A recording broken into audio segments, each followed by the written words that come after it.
नमस्कार। जल ही जीवन है।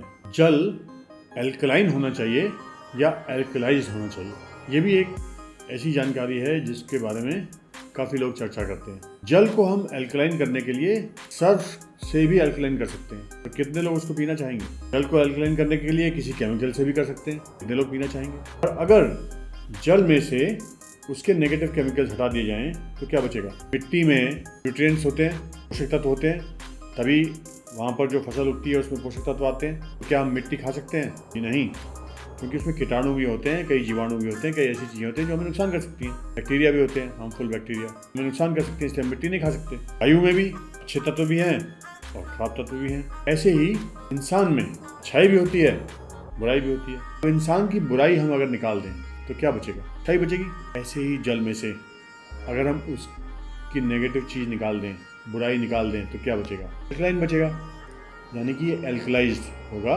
इतना ही प्रोसेस है एल्कलाइज करने का, उसमें से उसकी मियाँ, उसकी गंदगी, उसकी केमिकल्स को निकाल देना और बाकी जो बचेगा वो एल्कलाइन होगा।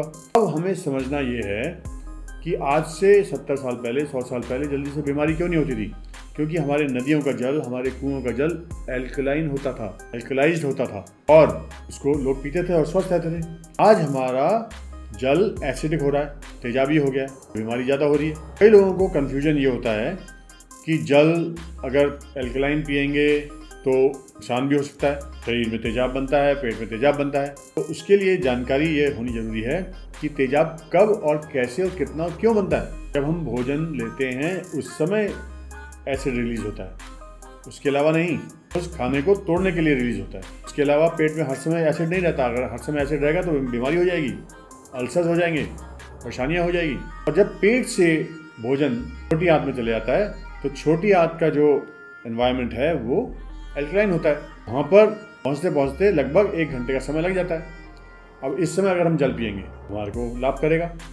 अब वो तो साधारण जल के लिए भी वही नियम है और इसके लिए भी वही नियम है, एल्कलाइज जल के लिए भी। कहने का मतलब ये है कि हमारे आयुर्वेद ने बहुत पहले, हजारों साल पहले ये निर्धारित कर दिया था कि जल कब पीना है और कैसे पीना है। भोजन करने से आधा पौना घंटा पहले या भोजन करने के 1 से 1.5 घंटे बाद। तो अगर हम एल्कलाइज जल पीते हैं तो हम 1 घंटे बाद सुरक्षित तरीके से पी सकते हैं। तो इसलिए जानकारी के अभाव में हम कई चीज़ें सही नहीं करते हैं, और अगर हमें जानकारी हो जाए उसके बाद भी हम ना करें तो फिर किसकी जिम्मेदारी? जल एल्कलाइज होना चाहिए और वो एक प्रोसेस के थ्रू होता है। क्या आपका जल एल्कलाइज है? चेक करवाएं। आएँ, आप भी स्वास्थ्य प्रति जागरूक हों और लोगों को भी स्वास्थ्य के प्रति जागरूक करें। धन्यवाद। Thank you.